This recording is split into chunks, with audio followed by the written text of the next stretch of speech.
The throne room of the Zorathian battlecruiser Crimson Vengeance hummed with raw power, its obsidian walls adorned with the banners of conquered worlds. Supreme Warlord Vexera stood at its center, a vision of lethal grace. Her navy blue skin seemed to absorb the crimson lighting, making her appear carved from midnight itself. Blonde hair cascaded down her back in an elaborate war braid, each strand interwoven with microfilaments that could slice through steel. Her crimson eyes blazed as two armored guards dragged the human pilot before her throne. Captain Jax Harlan's flight suit was torn, blood trickling from a cut above his eye, but his posture remained infuriatingly relaxed. His fighter had managed to disable 3 of her escort ships before being captured, an impressive feat that should have earned him a quick execution. Kneel or die. Vexera's voice reverberated through the chamber, amplified by her neural command collar. Her officers snapped to attention, expecting the human to crumble like all the others. Instead, Jax lifted his head slowly. His hazel eyes met hers without a trace of fear, and his lips curved into a roguish smirk that carried pure, unadulterated defiance. Try me. The words hung in the air like a challenge. Not shouted. Not pleading. Just, confident. As if he were inviting her to coffee rather than facing his execution. Something unexpected coiled in Vexera's chest, a sensation she hadn't felt since her youth before battle had hardened her. Her hand tightened on the armrest of her throne, claws scraping against metal. You dare mock me? She descended the steps, her armored boots clicking against the floor. I am Vexera the Unconquered. I have shattered worlds. Entire species have learned to fear my name. Jax's smirk never wavered. That's a hell of a resume. Mine just says I'm a pain in the ass who doesn't know when to quit. A ripple of shocked murmurs swept through her officers. One stepped forward, weapon raised. Supreme Warlord, allow me to. No. Vexera's hand shot up, stopping him mid-sentence. Her eyes never left Jax's face, studying the peculiar human who looked at her not as a monster to fear, but as a woman to reckon with. It was intoxicating. Infuriating. Take him to my private quarters, she commanded, her voice carrying an edge even her closest advisors couldn't interpret. Confine him there. I will interrogate this human personally. Supreme Warlord, protocol demands. I make the protocol. She whirled on her second-in-command, crimson eyes flashing. This human challenged my armada. I want to know what makes him so foolishly brave before I decide how he dies. As the guards hauled Jax away, he had the audacity to wink at her. That single gesture sent an unwelcome heat spreading beneath her navy blue skin, a feeling she'd suppressed for years in favor of conquest and glory. What she didn't know was that his defiance had already begun to conquer something she'd thought impenetrable, her heart. 3 nights passed. 3 nights of interrogations that consisted of conversations ranging from tactical philosophy to Earth's concept of freedom. Vexera found herself visiting more frequently, staying longer, her questions becoming more personal than strategic. Tonight, she'd ordered the containment field deactivated. Jack sat on the edge of her meditation platform, examining a crystal artifact she'd offered him, a peace offering neither acknowledged aloud. Tell me about Earth, she said, sitting beside him. She'd removed her armor, wearing only a fitted black bodysuit that traced her athletic form. Her blonde hair fell loose around her shoulders, catching the soft amber lighting. Jax's eyes widened slightly at her proximity, but he recovered with that characteristic smirk. What do you want to know? Everything. What made you who you are? So he told her, about sunsets over mountains, about the ocean's roar, about freedom that tasted like salt air and possibility. He spoke of choosing his own path, of love given freely rather than commanded, of laughter shared without fear of punishment. Vexera listened, transfixed. Your world sounds chaotic. Beautifully chaotic. He turned to face her fully, their knees almost touching. You know what I think? Beneath all that armor and fury, you're just as trapped as I am. Maybe more. I am Supreme Warlord. I command. You obey, he interrupted gently. Duty. Tradition. Expectations. When's the last time you did something just because you wanted to? The question struck deep. Vexera's crimson eyes glistened. I don't remember. Jax reached out slowly, giving her time to pull away. When she didn't, his fingers traced the line of her jaw, his thumb brushing her navy blue cheek. The touch was electric. Your skin is incredible, he murmured. Like silk over steel. Vexera's breath quickened. This is forbidden. I am your captor. Then let me go. I can't. Why not? Her hand covered his where it rested against her face. Because I don't want to. The admission cost her, vulnerability bleeding through every word. Every instinct I have says you're dangerous, not to my empire, but to me. To everything I've built. Maybe that's not a bad thing. Jax leaned closer, their faces inches apart. Maybe what you've built is a cage, and you just haven't realized you're locked inside it. Her crimson eyes searched his face, looking for deception, for manipulation. She found only honest desire and something deeper, understanding. If I kiss you, she whispered, her lips nearly brushing his, there is no going back. My officers would call it weakness. A compromised commander. Then don't think of it as weakness. His voice dropped to a husky whisper that sent shivers through her. Think of it as the bravest thing you've ever done. The last thread of her control snapped. Vexera closed the distance, capturing his lips in a kiss that was fierce, desperate, and absolutely inevitable, the surrender she never thought she'd make. The kiss ignited something primal in both of them. Jax's hands tangled in her blonde hair as Vexera's pressed against his chest, feeling his heartbeat thundering beneath her palms. When they finally broke apart, both were breathing hard. This is insane, she whispered, but didn't pull away. Insanity might be the sanest thing we've got. Jax's thumb traced her lower lip, and she kissed it reflexively, drawing a sharp intake of breath from him.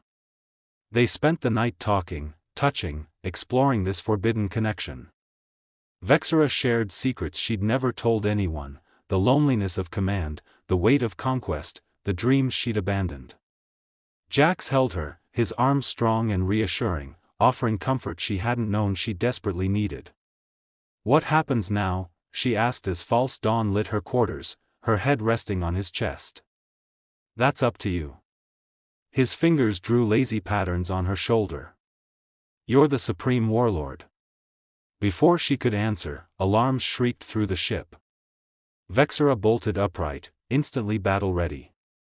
Her second-in-command's voice crackled over the intercom, Supreme Warlord, your presence is required immediately. Security matter. She dressed quickly in her armor, but not before pressing one more fierce kiss to Jax's lips. Stay here. Trust me. The corridor outside her quarters was lined with armed guards. Her second-in-command, Commander Draxus, stood with crossed arms. Supreme Warlord, we must discuss the human prisoner. Ice flooded Vexera's veins. Discuss what? His continued existence compromises your authority. The crew whispers. They question why he lives when protocol demands execution. Draxus's eyes hardened. For the good of the Empire, he must die. Tonight. No. The word was absolute, backed by every ounce of her authority. Then you've already fallen. Draxus drew his weapon, and suddenly a dozen plasma rifles aimed not at her, but toward her quarters, toward Jax. Step aside, or die defending him. Either way, the human dies. Time slowed. Vexera saw it clearly, Draxus had orchestrated this, building support among officers who saw her interrogation as weakness. They'd use Jax's execution to demonstrate strength, possibly installing Draxus as the new Supreme Warlord. But they'd made one fatal miscalculation, they'd threatened the one person who'd cracked her armor and found the woman beneath.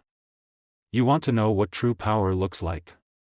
Vexera's voice dropped to a lethal whisper. Her eyes blazed crimson fire. Let me show you. She moved with the speed and fury of a cosmic storm. Her armored fist crushed Draxus's weapon before driving into his chest plate, sending him crashing into the wall. Energy blades extended from her gauntlets as she spun through the guards, a whirlwind of navy blue and blonde fury, every movement precise and devastating. Within seconds, the corridor was littered with unconscious traitors. Vexera stood over them, barely winded, her message clear: anyone who threatened him would answer to her wrath. She'd just protected the man who refused to kneel, and in doing so, had finally chosen herself. The rescue ship appeared on their sensors 37 days after the crash. Liam and Solara stood in the observation bay, hands clasped, watching the military cruiser approach. Neither spoke of the dread that filled them both. Captain Morrison's face appeared on the repaired comm screen, professional but warm. Dr. Reed, we've been searching for months. We're so glad you're alive. Her eyes shifted to Solara, widening. And you've made contact. Captain, this is Solara of the Lumini, Liam said formally. She saved my life. We've been surviving together. Understood. We'll arrange for her species to retrieve her from the nearest Federation station. No. Solara's voice rang clear and firm. She stepped forward, her bioluminescence flaring bright with determination. I'm not leaving him. Morrison blinked. I'm sorry. Liam turned to her, heart pounding. Solara, you don't have to. Yes, I do. She faced him fully, taking both his hands. You showed me what love is, Liam. Real love, without conditions or fear. You smiled at me when I was terrified, held me when I was broken, and chose me when the universe told you I was too different. Her wings spread wide, a gesture of absolute certainty. I choose Earth. I choose you. Forever. But your homeworld, he began. Will still be there if I want to visit someday. But my home is wherever you are now. She turned back to the screen. Captain Morrison, I formally request asylum on Earth and partnership status with Dr. Liam Reed. The captain looked stunned, then a slow smile crossed her face. That's highly irregular, but I don't see why not.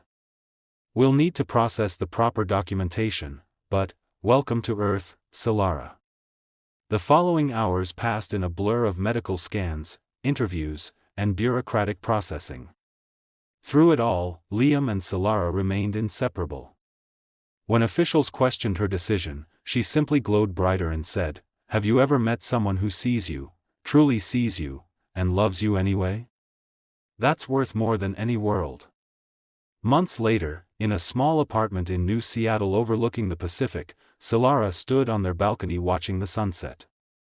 Liam joined her, wrapping his arms around her waist from behind. Her wings folded back to embrace him in return. Any regrets? He asked softly. She turned in his arms, her sapphire eyes reflecting the orange and pink sky. Not a single one. Though my people are shocked I chose a human. What did you tell them? Solara smiled, that expression she'd learned from him, now perfected in her own unique way. I told them about a human smile that won an alien heart.